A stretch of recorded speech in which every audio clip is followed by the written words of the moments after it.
sobre la televisora que insistentemente está fabricando mentiras. ¿Qué es lo que buscaban ellos el año pasado?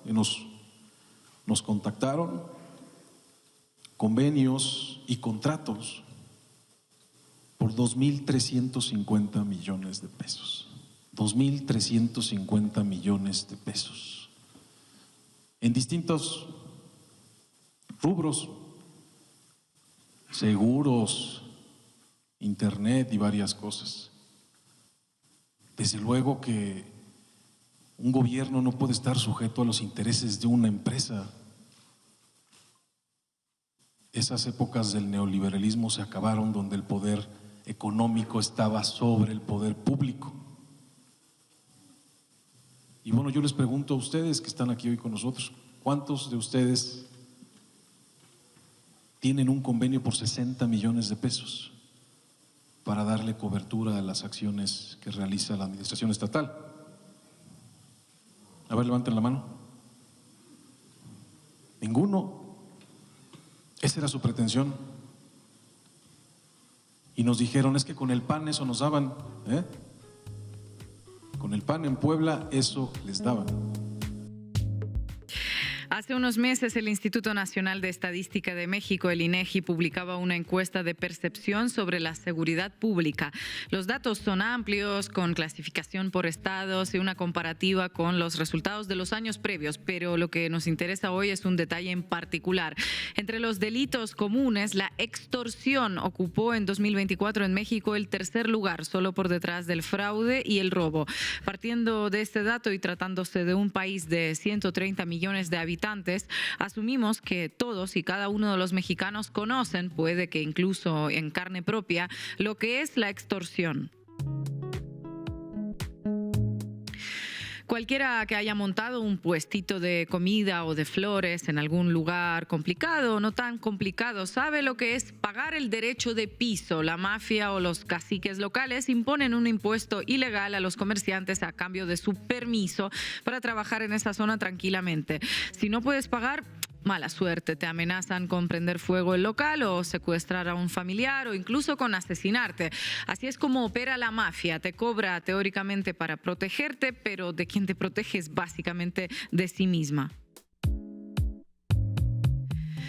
Este mismo modus operandi, en niveles muchísimo más altos, adopta otras apariencias, pero no cambia de fondo. Un capo de camisa y corbata que controla grandes empresas y flujos financieros no necesita enviar a motoristas a extorsionar a quien no le paga el derecho de piso, sino que tiene otros métodos mucho más sofisticados y legales, aunque no sean nada éticos, desde consejeros jurídicos hasta el poder mediático. O haces lo que el capo quiere y entonces te perdona la vida, o hará todo lo posible por hundirte, que para ello dispone de muchos medios.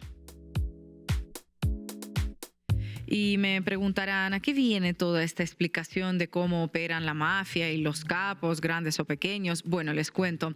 Hace unos días nos llegó una denuncia que a primera vista parece demasiado local. La administración del Estado mexicano de Puebla acusó a TV Azteca, ese gran canal de televisión mexicano, de llevar a cabo una campaña mediática en su contra, que el canal del deudor serial con el fisco Ricardo Salinas Pliego hace tiempo que dejó de ejercer eso que se llama periodismo para dedicarse principalmente a servir de garrote para su dueño, pues no es una gran revelación tampoco, pero los detalles de la denuncia merecen la pena conocerlos. El canal de Ricardo Salinas fabricó noticias falsas sobre una administración local, no por error, no por equivocación, sino porque esa administración local se negó a firmar contratos con otras empresas de Ricardo Salinas por un módico monto de 2.350 millones de pesos, es decir, unos 130 millones de dólares de dinero público.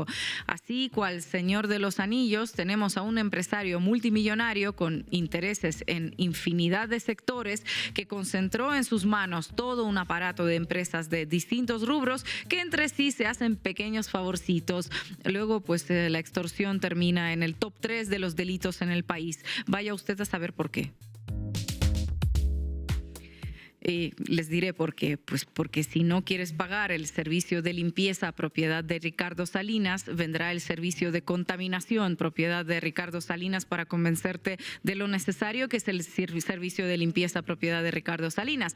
Y si no contratas los neumáticos propiedad de Ricardo Salinas, pues se espera que ya está en camino el servicio de pinchazos de ruedas propiedad de Ricardo Salinas, a ver si recapacitas. Y así a nivel país y con dinero público en juego, porque como buen empresario hecho a sí mismo, la fortuna de este señor proviene principalmente de los favores del Estado y de la evasión fiscal.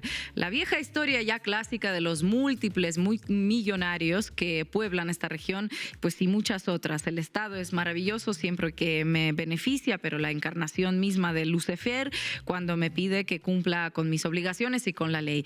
Y también el máximo exponente de esto está ahora más presente que nunca en el principal representante mundial del comercio libre, Estados Unidos, y en sus señores feudales de Silicon Valley. Decía la presidenta Claudia Sheinbaum que este tipo de prácticas siempre se solían dar de manera inversa. Era el poder político quien extorsionaba al poder mediático o le limitaba la libertad de expresión. Pero ahora asistimos a algo diferente. El poder económico que se hizo con el poder mediático, con el único fin de utilizarlo como azote para la defensa de sus intereses económicos. Firma esto y te dejo en paz. Dejo de manipular, dejo de mentir sobre ti, dejo de operar y de apretarte a través de mis medios deficitarios que he comprado exclusivamente para ejercer esa función. Y ojo a la palabra operación, resume de manera bastante más precisa la labor de muchos medios que supuestamente deberían informar, pero en lugar de ello operan. Sin ir más lejos, TV Azteca operó a tope en noviembre, antes, durante y después de la marcha convocada supuestamente por la generación Z. Cuentas anónimas, bots y una cobertura informativa intensísima dirigida a generar una crisis de gobernabilidad. Que me aprietas con los impuestos. Bueno, te monto un escenario de confrontación. Hoy en La Base de América Latina hablamos de cómo opera la mafia mediática, de sus métodos de extorsión y de cómo aprender a distinguir el ejercicio de la información del ejercicio de la operación mafiosa. Bienvenidos y bienvenidas. La Base América Latina.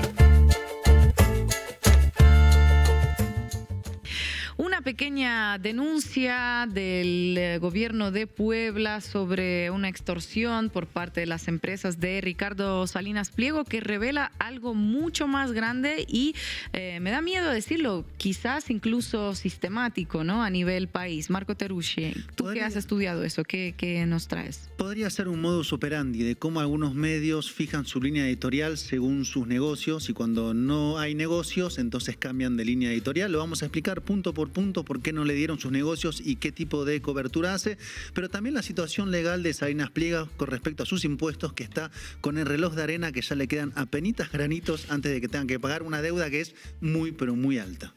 Estefanía Veloz, me imagino que has seguido esta cobertura que ha hecho TV Azteca sobre lo que se ha denunciado.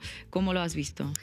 Bueno, tú lo llamaste un modus operandi y vamos a ver exactamente cómo funciona, cómo fue esta construcción y cómo el caso específico de Puebla nos demuestra cómo funciona esta televisora y cómo también se puede replicar en otros lugares, porque es importante ir señalando, ir viendo si efectivamente esto es extorsión o no es extorsión.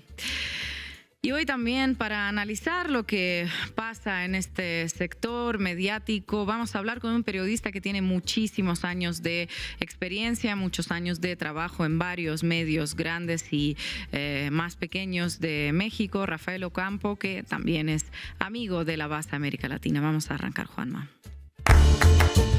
Debí tirar más datos. Con Marco Teruggi. Ricardo Salinas Pliego, el quinto hombre más rico de México, tiene dos problemas. Es el principal deudor al fisco mexicano con una deuda millonaria que tiene hasta este viernes 23 de enero para pagar y se descubrió que utiliza su televisora TV Azteca como mecanismo de extorsión política. Vamos a empezar por lo segundo, que es lo menos conocido, y luego ir a lo primero, su deuda, que lo tiene contra las cuerdas y es lo que más le preocupa. Arranquemos entonces. La denuncia de que Salinas Pliego utiliza su canal TV Azteca, que es la segunda principal televisora del país, para realizar chantaje chantajes económicos. O sea, para ponerlo en términos muy sencillos y pedagógicos, el grupo Salinas Pliego, que se dedica a múltiples rubros como banco con Banco Azteca, comercio con Moelectra, internet con Total Play o seguros con Seguros Azteca, hace una demanda o exigencia de negocios a un gobierno. Y si este gobierno se niega, comienza una campaña negativa mediática en su contra. ¿No me creen? Vayamos directamente con la denuncia.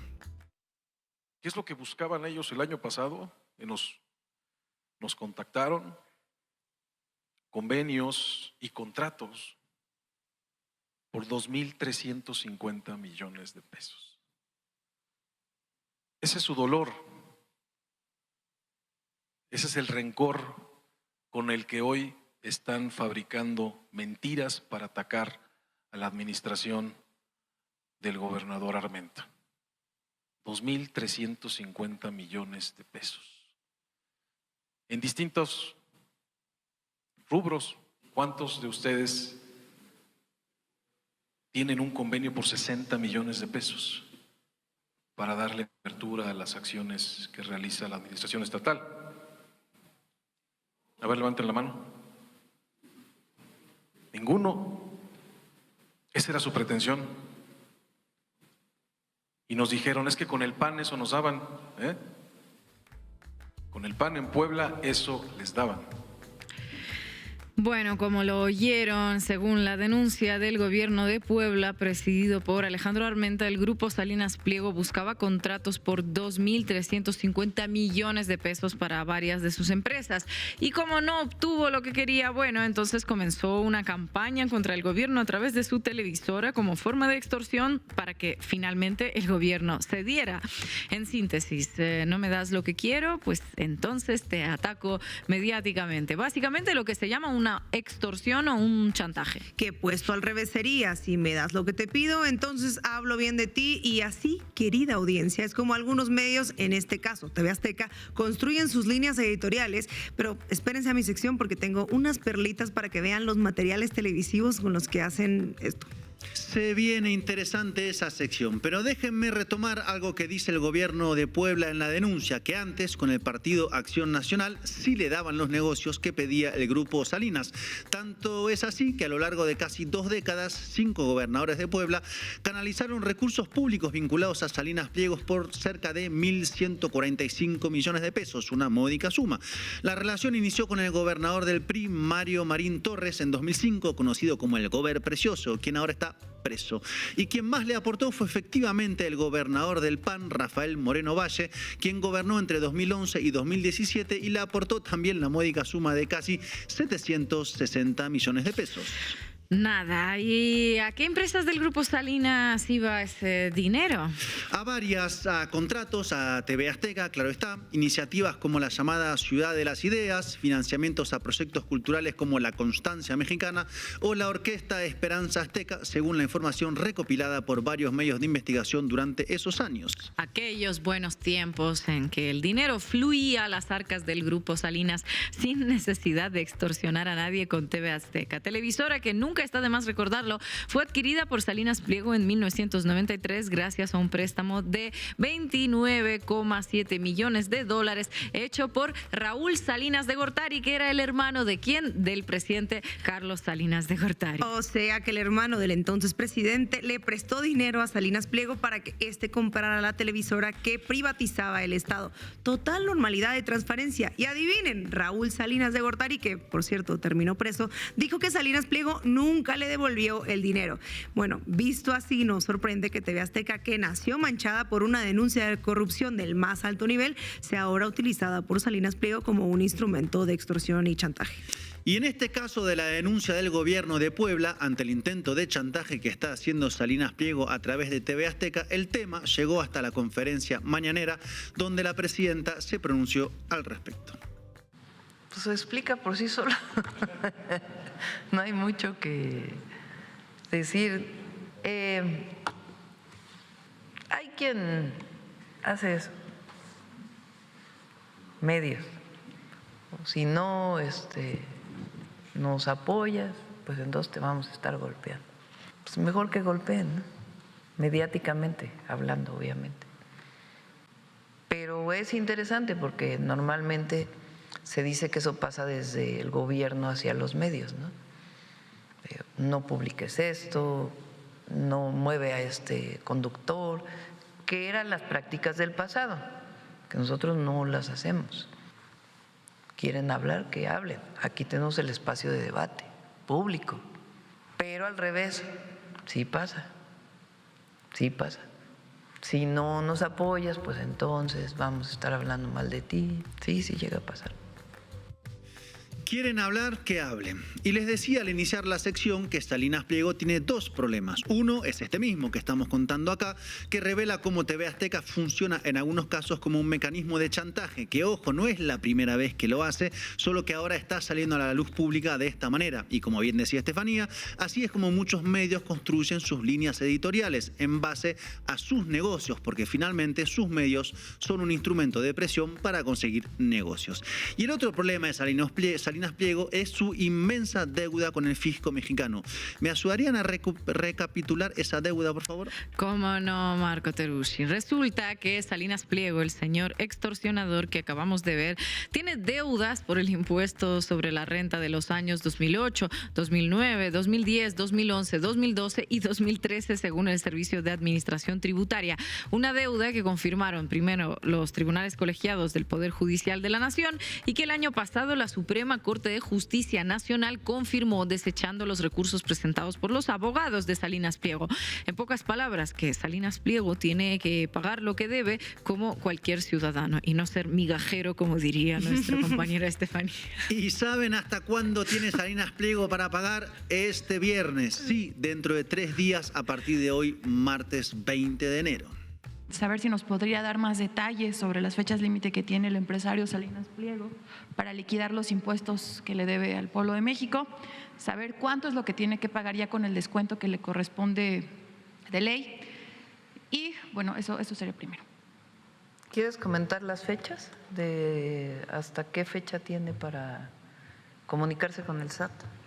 ¿Cuándo se notificó?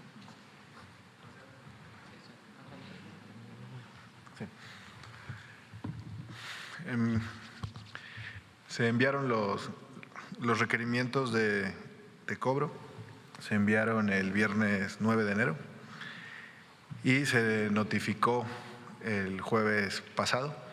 A partir del viernes ya surte efectos y el Código Fiscal de la Federación establece que a partir de que surte efectos esa notificación, que fue la semana pasada, se tienen 5 días, que sería esta semana. Y entonces, ¿de cuánto es esa deuda que tiene que pagar el viernes? Que vamos a ver si la paga. Bueno, vamos a ver si la paga, es una gran pregunta, pero agárrense, son 51.000 millones de pesos mexicanos, que son casi 2.300 millones de dólares. Es mucho, muchísimo dinero en lo absoluto, pero es también muchísimo dinero respecto a la propia fortuna de Salinas Pliego, porque, según la revista Forbes, don Ricardo Salinas Pliego, como se llama a sí mismo en su perfil de X, tiene 5.700 millones de dólares de fortuna, o sea, debe casi el 40% de su fortuna al SAT mexicano. Aunque podría ser menos, porque como recordó la presidenta, conforme a la ley, si hay intención de pago, entonces podría solicitar un ajuste a las sentencias de los tribunales, que podría ser del 39%, y su deuda quedaría en 1.768 millones de dólares, nada más. Nada más, lo que representaría entonces el 30% de su fortuna, un tercio de lo que tiene. Una fortuna, dicho sea de paso, que viene en declive en los últimos años siguiendo los datos de Forbes que ven en el gráfico en pantalla. Y no se crean además que solo en México debe plata, no, porque en Estados Unidos adeuda 580 millones de dólares, que son casi 11.000 millones de pesos. Eso después de que en octubre del año pasado un tribunal colegiado de Estados Unidos revocó una protección que le había dado un juez de la Ciudad de México en 2020 para que este señor Salinas Pliego no pagara lo que le debía a inversionistas privados. Vaya, de nuevo Salinas Pliego no solo le debe al Estado mexicano, sino también a privados estadounidenses, y siempre grandes sumas. 580 millones de dólares en Estados Unidos, 2.300 millones de dólares en México.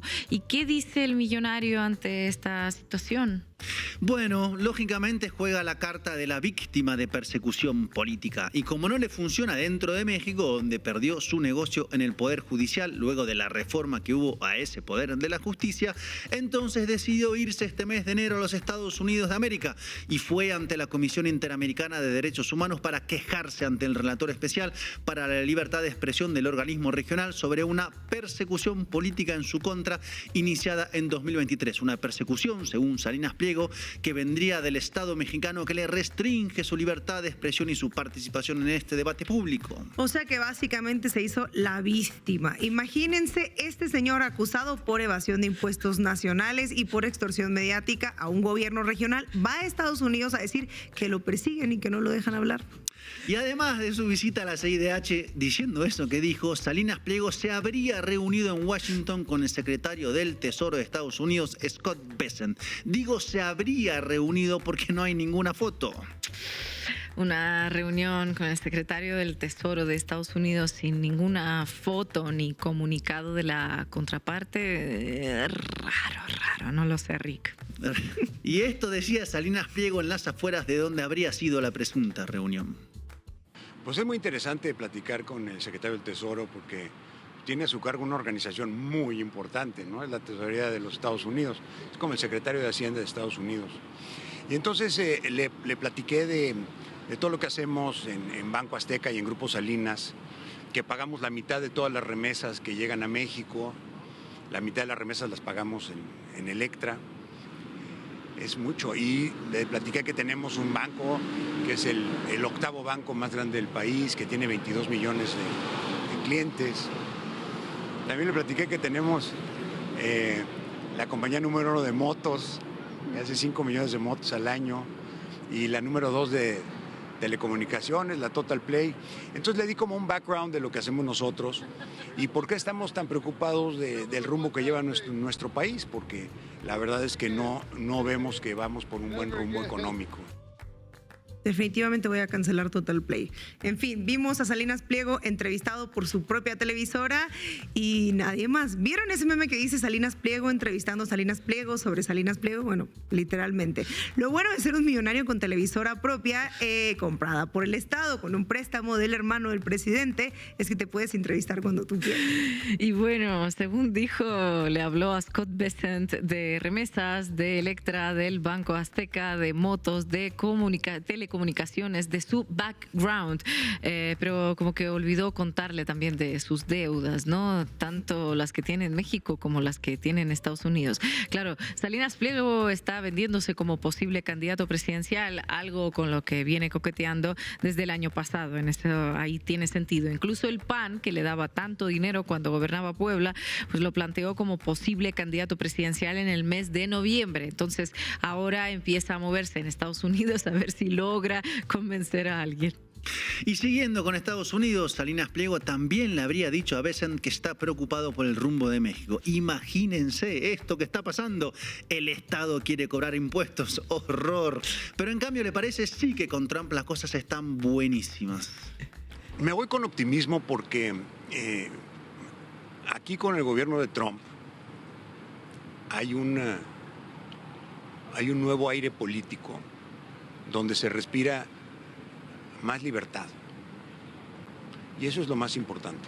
Tiene otros errores, pero el tema de la libertad, la desregulación, la baja de los impuestos, es una cosa muy importante aquí en Estados Unidos que está pasando y se tiene que traspasar a otros países. Y la verdad, yo no quiero terminar como los venezolanos que se tuvieron que venir a vivir a Miami y a otras partes de Estados Unidos porque se quedaron sin país. Yo no quiero eso. Yo quiero vivir en mi país, me gusta mi país, quiero que mis hijos y mis nietos vivan en mi país. No quiero terminar como los venezolanos que se tuvieron que venir a Estados Unidos. No debería preocuparse el señor Salinas Pliego, que es millonario y nunca terminará cruzando desesperado una frontera. Y además, millones de mexicanos, le cuento, se fueron a Estados Unidos por el modelo neoliberal que lo enriqueció, que le permitió hacer negocios opacos, no pagar sus impuestos y empobreció así al Estado y a la gente que se terminó yendo. Y esos millones de mexicanos que se fueron en búsqueda de algún futuro son perseguidos por ICE en las calles de Estados Unidos y son deportados por fuerza por el gobierno del presidente que Salinas Pliego usted quiere imitar. Más de 140,000 mexicanos deportados en un año. ¿No le merece esto algún tipo de reflexión, señor Salinas Pliego, aunque sea en su televisora?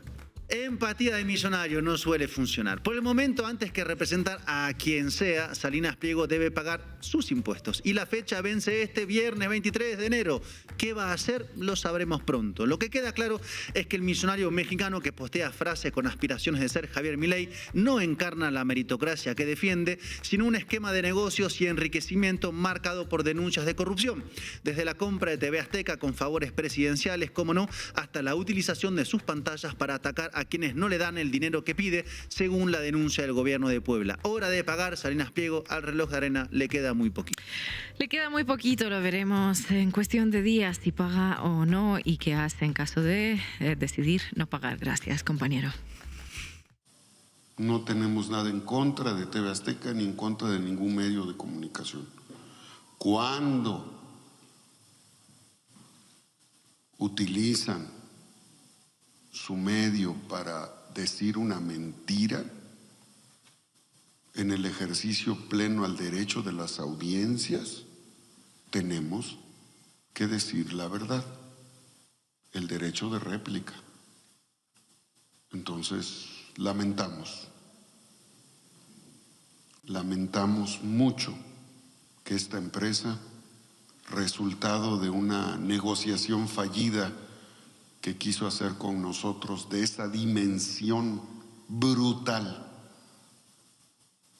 inaceptable para nosotros, no podemos, estimado señor tío Richie, no podemos. Estimado señor tío Richie, bueno, veamos esas coberturas del estimado señor. Vamos arriba, como la deuda de Salinas Pliego. Cuéntamelo todo y exagera, con Estefanía Veloz. Hoy vamos a analizar un caso que funciona como una radiografía del periodismo corporativo en México. Esta no es la historia de un estado y no es la historia de un gobernador. Es un ejemplo de cómo un conglomerado mediático puede usar sus pantallas como una herramienta de presión económica. Un mecanismo que opera en silencio y que solo se hace visible cuando alguien decide pues no pagar. Vamos a empezar con lo que nadie disputa y son los hechos. En octubre del 2025, las lluvias en la Sierra Norte de Puebla dejaron 19 muertos. El medio Puebla Online publicó: lluvias en Puebla, 19 muertos, 64,000 damnificados, 404 deslaves, 11 puentes destruidos. Pautlán fue uno de los 23 municipios declarados zona de desastre. La jornada publicó: sube a 10 los muertos tras inundaciones en Puebla. Hay 8 desaparecidos y 30,000 afectados.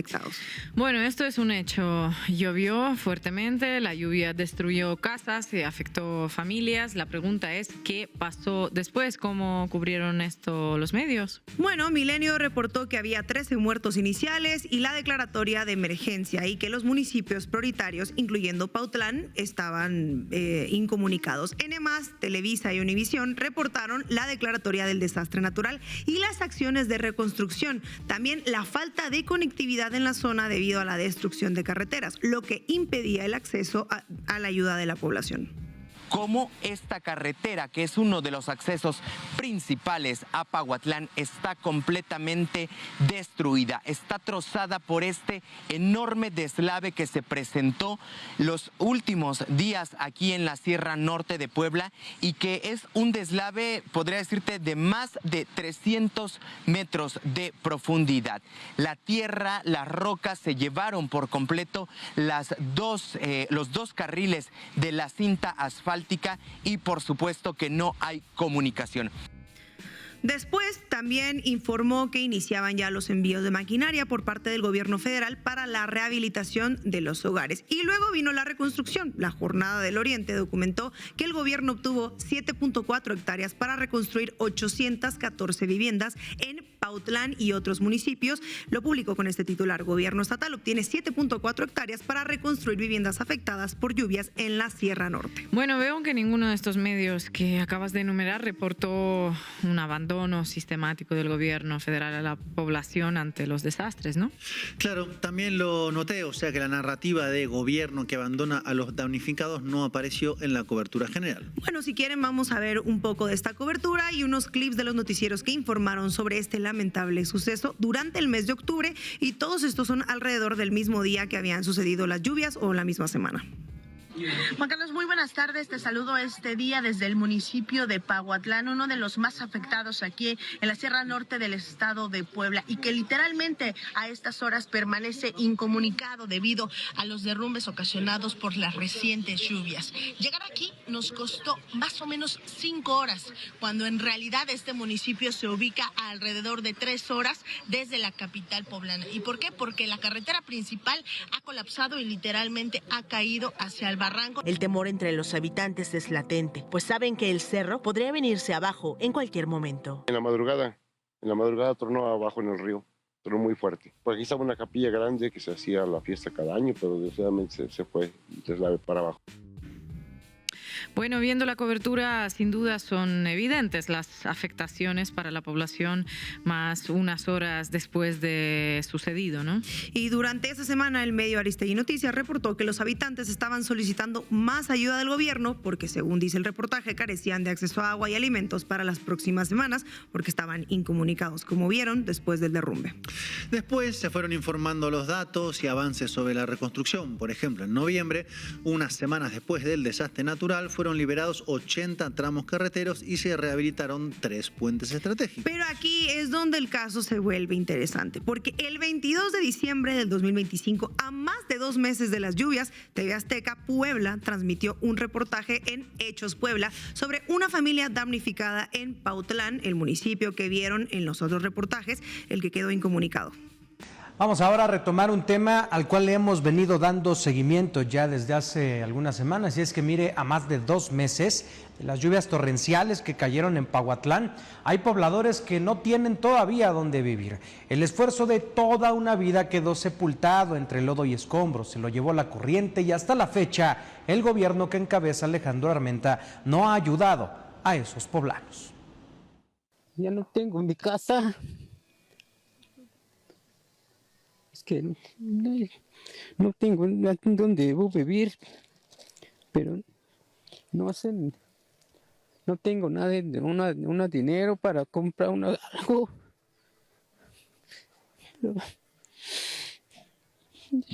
Perdió todo ese día, don Mariano. Sí, perdió todo este día.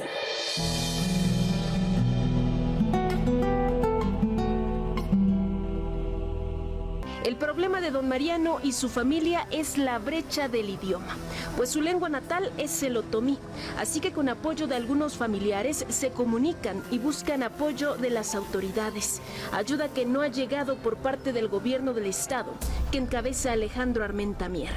Por eso exigen al gobernador de Puebla, Alejandro Armenta, que los visite y recorra la comunidad.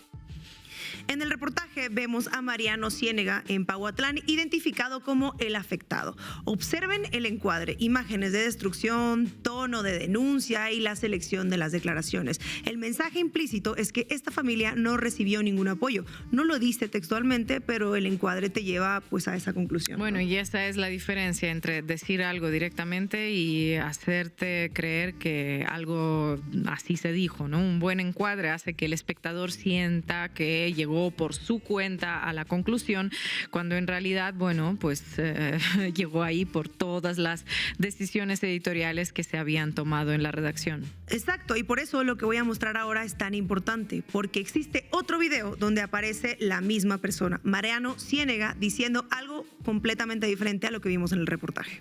Mariano Ciénega de Plaza. María Paula Hernández Maya. Anteriormente, el 17 de diciembre, por ahí, por 15, 17, vinieron los de TV Azteca con el fin de pues, apoyar, nosotros pensando en eso, ¿no? Pues sí, nos le pidieron una entrevista a mis familiares, y la información que dimos, pues fue editada. Esta es la verdad. Ya hemos recibido apoyo de parte de la presidenta. Lo que ahorita está aquí fue parte del apoyo que llegó. Hicieron algunos castillos, y ahorita pues de parte del gobernador y del municipio pues ya nos está llegando el apoyo y nos vamos a trasladar aquí en San Pablito.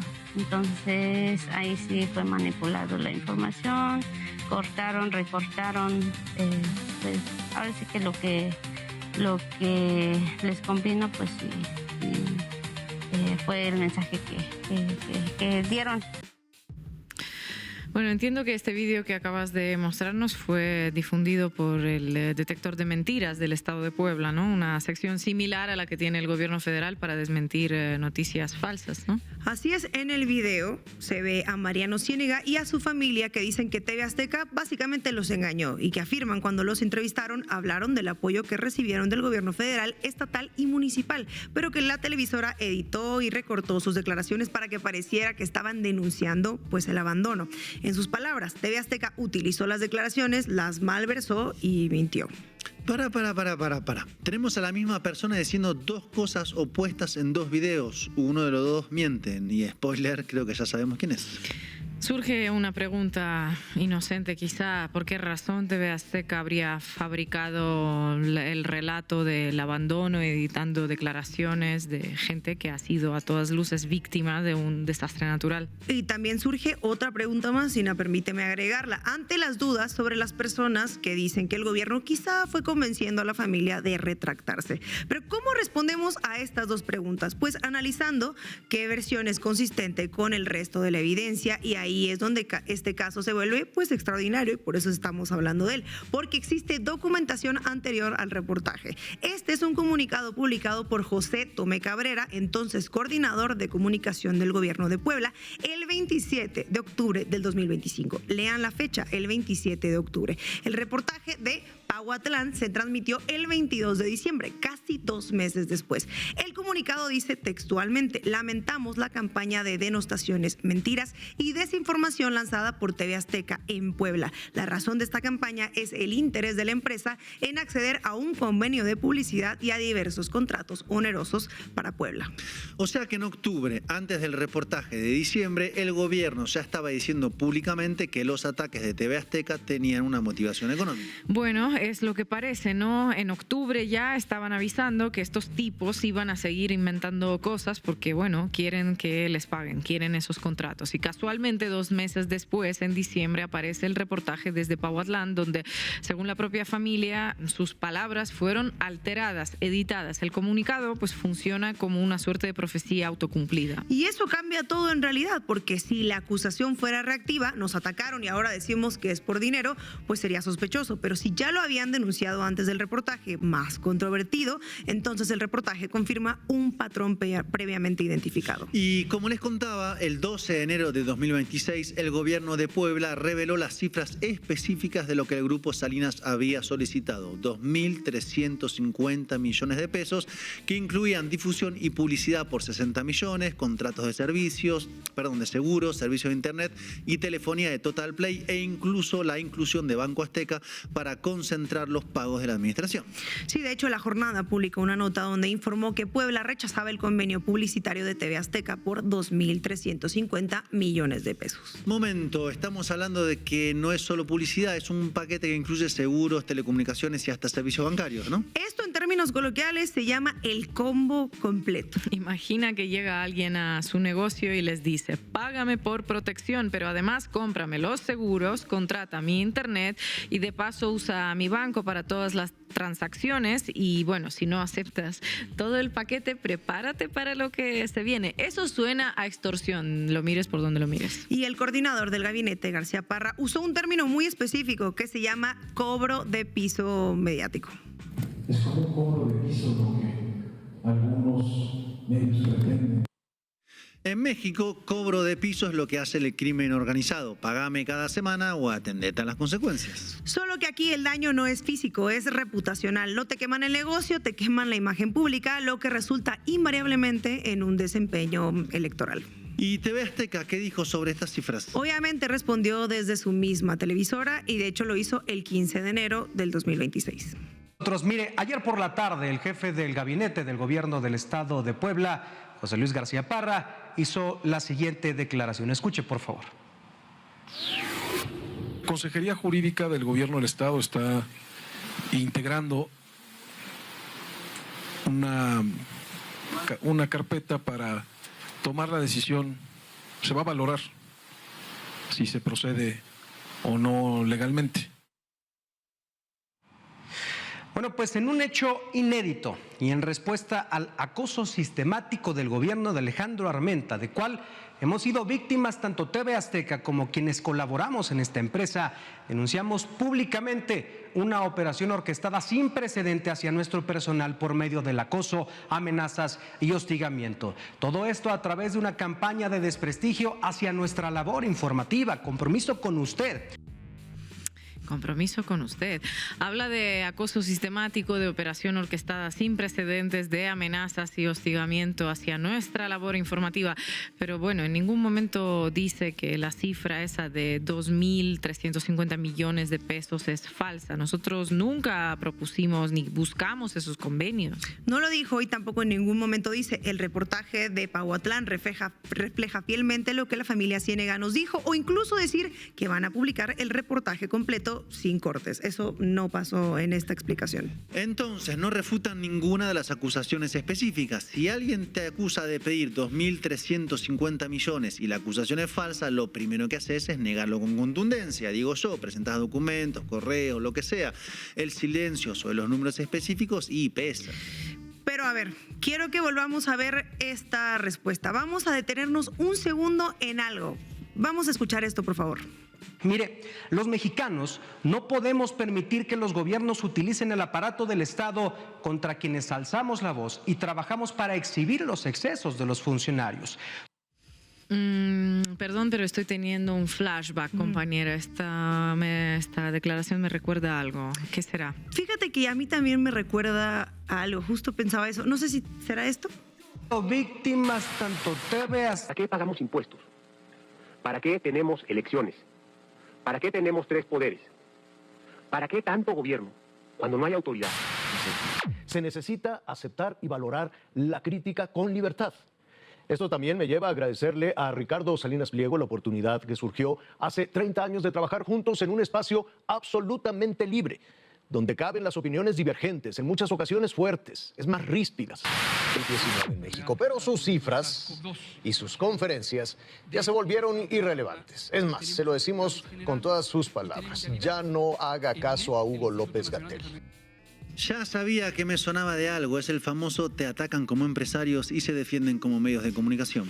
Bueno, lo que vimos es lo que TV Azteca hace y ha hecho desde hace muchos años y encaja en una categoría que ha sido documentada una y otra vez, el golpismo mediático. No es un golpe con tanques y balas, es meramente discursivo, un golpe desde el discurso, desde la repetición sistemática de la ilegitimidad. Sí, vimos en el vídeo cómo Salinas Pliego, joven, desde TV Azteca usó el asesinato del conductor para atacar al gobierno de Cuauhtémoc Cárdenas.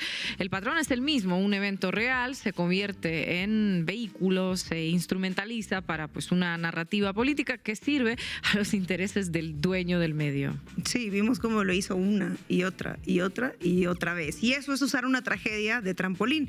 En el caso de Pahuatlán sí llovió, hubo damnificados, hubo sufrimiento real y lo hay, pero la forma en la que se presenta ese sufrimiento puede servir a fines que no tienen nada que ver con informarle al público lo que sucede. Incluso la Revista Mexicana de Ciencias Políticas y Sociales documentó académicamente estas prácticas. Publicó el estudio periodistas precarios en el interior de la República Mexicana, atrapados entre las fuerzas del mercado y las presiones de los gobiernos estatales. Y el estudio señala que TV Azteca organiza cada año un foro internacional para innovadores denominado La Ciudad de las Ideas, con cargo al erario del Estado de Puebla. Ese evento, por cierto, surgió en el 2008, originalmente creado por Salinas Pliego y Andrés Roemer. Sí, el que fue presentador de TV Azteca, sí, el exdiplomático mexicano acusado de abuso sexual y violación por decenas de mujeres, a muchas a las que conoció y captaba en esa famosa Ciudad de las Ideas, y que hoy, tras permanecer prófugo en Israel desde el 2021, aún se encuentra en Israel bajo medidas de control legal a la espera de que se concrete su traslado definitivo a México para enfrentar un juicio. De estas mentes brillantes salió la Ciudad de las Ideas. Ya durante años nadie preguntó por qué un gobierno estatal financiaba el evento de una televisora privada de la mano, además de estos personajes. Ahora sabemos por qué. La presidenta Claudia Sheinbaum fue preguntada sobre este caso el 13 de enero pasado y dijo esto, escuchen. Hay quien hace eso, medios. Si no nos apoyas, pues entonces te vamos a estar golpeando. Pues mejor que golpeen, ¿no? Mediáticamente hablando, obviamente. Ya veíamos esto y la presidenta está describiendo el mecanismo, como le conocemos en México, del chayote tradicional, pero a la inversa. Es decir, durante décadas asumimos que la corrupción gobierno-medios funcionaba en una dirección. El gobierno pagaba y el medio callaba, pero lo que ella describe es el sentido contrario. Exacto, no es que el gobierno esté comprando el silencio, es el medio vendiendo una suerte de inmunidad. Pero ambas formas son corrupción que dañan al periodismo, porque en ambos casos la cobertura pues no responde a criterios periodísticos, sino a transacciones meramente económicas, como el famoso libro de El vendedor de silencio, una novela que les recomiendo leer y que es de Enrique Serna. Ahí narra el ascenso y la estrepitosa caída de Carlos de Negri, un conservador y abusador, por cierto, quien trabajó principalmente para el diario Excelsior. Queda expuesta ahí la estrecha y oscura relación entre el periodismo y el poder político en México, sobre todo en los años 40, 50 y 60, donde se muestra que la prensa servía como brazo del régimen priista para manipular la opinión pública y con quien no sirviera a sus intereses aplicaba el págame o te ataco, lo que se llama extorsión con todas las letras, como decía Aina. Y sin hacer comparaciones que son odiosas, ya lo sabemos, pero pensemos que de Negri, el periodista que protagoniza el libro, no era dueño de un medio. Ahora, pues imagínense un magnate con ínfulas de político que amenaza con ser candidato a la presidencia al estilo Donald Trump. En fin, que Ricardo Salinas Pliego denunció ante la Comisión Interamericana de Derechos Humanos la persecución política y el acoso sistemático por su crítica constante al gobierno, lo que debería enfurecer a los periodistas que sí son perseguidos. El encuadre de libertad de expresión amenazada solo se sostiene si ignoras todo el contexto económico, los escándalos de la televisora, el modus operandi, la deuda millonaria al fisco. Y el problema es que cuando el periodista tiene una televisora nacional, la diferencia entre crítica legítima y presión económica se vuelve invisible para el público. Porque tú ves el reportaje sobre los damnificados abandonados y piensas, uy, qué mal que es el gobierno, ¿no? Y no tenés forma de saber que el reportaje existe porque el gobierno no quiso pagar más de 2.000 millones de pesos, al menos que alguien exponga el mecanismo. Y eso es exactamente lo que hizo el gobierno de Puebla, exponer el mecanismo, porque si el mecanismo funciona en Puebla, funciona en cualquier estado, y si funciona con TV Azteca, puede funcionar con cualquier medio cuyos dueños tengan intereses económicos que dependan de contratos gubernamentales. Y aquí está la tesis que los medios corporativos no quieren que entendamos. Este modus operandi solo es posible porque Grupo Salinas no es una empresa de medios, es un conglomerado donde TV Azteca publicita a Electra y Banco Azteca financia las compras, Total Play distribuye el contenido y todo depende de contratos y concesiones, regulaciones gubernamentales. Cuando el dueño de un medio es también dueño de un banco, aseguradoras y telecomunicaciones, la línea editorial deja de ser periodismo y se convierte en una herramienta de negociación comercial, ¿no? Muchas gracias, compañera. Los mexicanos no podemos permitir que los gobiernos utilicen el aparato del Estado contra quienes alzamos la voz y trabajamos para exhibir los excesos de los funcionarios, sus errores y la falta de atención a las necesidades de los poblanos. Y en nuestro caso, durante el primer año de gobierno, hemos sido objeto de múltiples menciones, amenazas y señalamientos, además de un ataque permanente de parte de su aparato de propaganda, sus empleados y sus aliados pagados por el régimen. Mire, en nombre de TV Azteca reafirmamos nuestro compromiso con la verdad y con un ejercicio responsable de la libertad de expresión.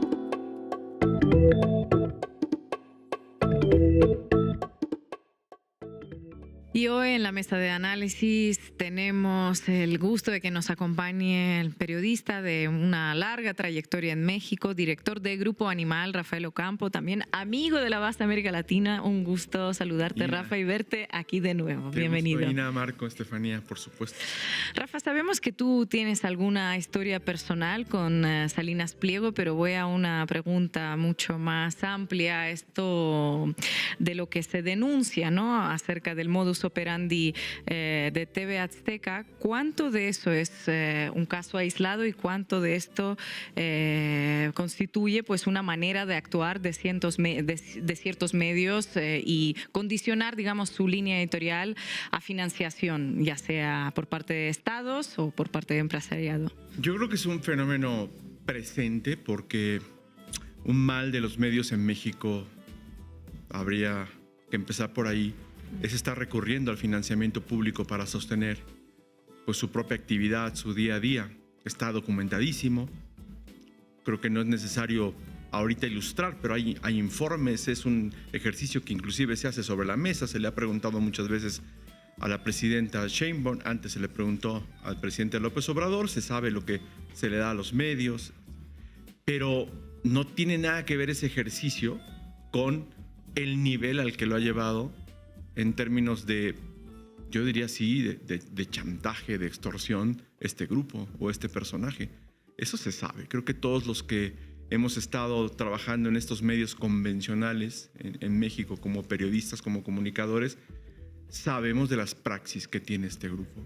Es decir, por un lado, es que no es decir, yo puedo aspirar a un convenio público sobre la mesa, cuestionable o no, pero existe, no sé si en otros países, pero aquí existe, a golpear si no me lo dan, ¿no? A hacer toda una campaña.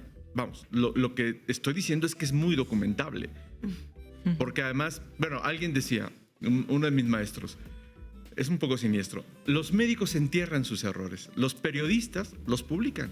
Entonces, la actividad de los medios, pues tú, Estefanía, que consignas permanentemente esto, es pública. Entonces, es muy documentable este modus operandi de quien no esté conmigo, quien no quiere invertir, palo. Porque luego cuando ceden, resulta que ya son amigos otra vez, ¿no? Entonces, sí, o sea, hasta donde se sabe, hasta donde se ve, hasta donde yo sé, es la máxima expresión, la llevada por este grupo. Rafael, gracias por estar en La Base América Latina. Me detengo sobre esto, el financiamiento público estatal a los medios. ¿Crees en eso? ¿Está bien? ¿Cómo se debe ordenar? ¿Debería haber un presupuesto? ¿Cómo se piensa eso? Digo, pues un debate además no solo en México, sino bastante general entre Estado y medios privados. Lo ideal, Marco, ¿qué tal? Sería que no existiera, es decir, que cada medio, sea el origen que sea, los propósitos que tenga, pues viva de sus lectores, de su audiencia. Y creo que es un propósito que todo mundo busca. Pero luego resulta un tanto insuficiente. Entonces, ante ese estado de cosas que no creo que se modifique, lo que sigue es transparentar. Es decir, ser honestos con tu audiencia y decir, pues el financiamiento que viene es de tal. Como tampoco eso va a lograrse, diferenciar contenidos lo más posible, ¿no? Que ahí hay algunos sesgos, algunos avances en algunos medios, identificando sobre todo los impresos, los boletines con otra tipografía desde hace muchos años. En los medios pues más audiovisuales también tendría que haber un formato. Y yo creo que si es un ejercicio en el que se hablan las cosas de forma abierta, es factible, es bueno, que no digo que sea bueno, digamos, se puede convivir con él, no es lo ideal, pero tendría que transparentarse lo más posible de cara a nuestra audiencia, a los lectores, a los televidentes, ¿no? Rafa, un gusto tenerte aquí. No quiero exponer los años que tienes haciendo periodismo, pero son varios. Ya pasaron varios años desde que se dan las privatizaciones que le permiten a TV Azteca tener una televisora. Sí. Y en este momento tenemos 3 grandes televisoras. Algo tendría que cambiar para que no sean 3 las que concentran esto. Y también, si tú recuerdas cómo fue la privatización de aquella televisora. Bueno, sí. Cuando el sistema en aquel entonces de televisión pública, endeble, por cierto, tampoco nunca fue una maravilla, pero terminan deshaciéndose de él los gobiernos neoliberales y en procesos no muy claros, como todo lo que hicieron en ese, digamos, apartado, terminan dándoselo a un empresario, ¿no? Al que luego resulta que a él le dieron dinero, ¿no? El hermano del presidente de aquel entonces. Vamos, es un capítulo que está, creo que, muy documentado, pero que no llevó a ninguna sanción. Es decir, en este país tú puedes documentar una historia plenamente y no pasa nada. O sea, simplemente queda ahí como un registro, pues moral, si tú quieres, pero pues eso no lleva a que te quiten algo, ¿no? O a que te sancionen. Y yo creo que sobre esa base se ha desarrollado mucho de esta trayectoria empresarial. Vamos, creo que no hay empresario que tenga más enemigos, más juicios que Salinas Pliego. Yo formo parte de una historia también, de la que no hablaré ahora, pero de un tema laboral también, con un canal de televisión. Creo que cabe la expresión independiente, crítico, por primera vez que formé parte de él con mucho orgullo, CNI, Canal 40, y que termina el quedándoselo. Pero bueno, esa es otra historia. Respecto a lo que preguntas, yo creo que habría que buscar alternativas, ¿no? Porque no creo que el modelo sea replicar otra gran televisora con otro sesgo. Yo creo que los medios, digamos, críticos, progresistas, de izquierda, que buscan una transformación, sí tendrían que, como se está caminando, lo digo sinceramente, este proyecto que es una muestra de ello, al financiamiento de sus lectores, de sus televidentes y de otros empresarios también progresistas, ¿no? Que puedan también manifestar, estoy ahí porque busco esto. Diluir ese esquema de tres, yo creo que solo el tiempo lo va a decir, a partir de que la propia audiencia vaya viendo, como les ha pasado, que no se les cree, ¿no? Que ya no son tan imprescindibles en la vida cotidiana de nadie, ¿no? Ni en el entretenimiento, ni en la información, ni en nada, ¿no? Retomando esto que dices, Rafa, justo te iba a preguntar, ¿no? Tenemos estas recientes denuncias del gobierno de Puebla sobre operaciones mediáticas en su contra de Canal Azteca. Recordamos también todo esto que montaron a mediados de noviembre con las marchas de la Generación Z, esas supuestas marchas. Pero la pregunta es, ¿qué alcance real y qué poder real tiene de influencia ahora mismo este grupo mediático, los medios en su órbita sobre los televidentes, sobre las audiencias? Si lo ves en perspectiva de elección, evidentemente muy poca, aunque también la actividad opositora y frenética viene de los últimos meses, ¿no? Yo esperaría que poca, ¿no? Aunque evidentemente no es nula. O sea, yo creo que sí hay muchísima gente que norma criterio en el país a partir, pues, de lo que está viendo en los informativos, entre comillas, de este grupo, ¿no? Porque pues es una presencia también muy fuerte, cotidiana, pero pensaría que también está muy exhibido ya el personaje, ¿no? Y sus intenciones y esta condición inobjetablemente deudora, ¿no? Porque no hay manera de cuestionar eso, pues también lo ubique, ¿no? Es decir, hay elementos, por suerte, en este entramado para que la gente entienda de qué personaje se trata y cuáles son sus intenciones y la del grupo que representa, ¿no? Yo eso esperaría, ¿no? Rafa, muchísimas gracias por tu análisis y por estar aquí en La Base. Te esperamos volver a ver aquí. Con mucho gusto. Y llegamos al final de este programa. No se olviden de suscribirse al canal La Base América Latina en YouTube, que los medios alternativos y los programas que dan noticias con otro enfoque vayan creciendo. Nosotros somos uno de ellos. Y también, si quieren apoyar la labor de los periodistas que formamos parte de Canal Red, pueden escanear este QR y hacerse socias y socios. Y también les vamos a dejar otro QR que les va a llevar directamente a nuestra lista de reproducción en Spotify. Nos vamos a ver aquí mañana a las 7 horas chilanga. Hasta pronto.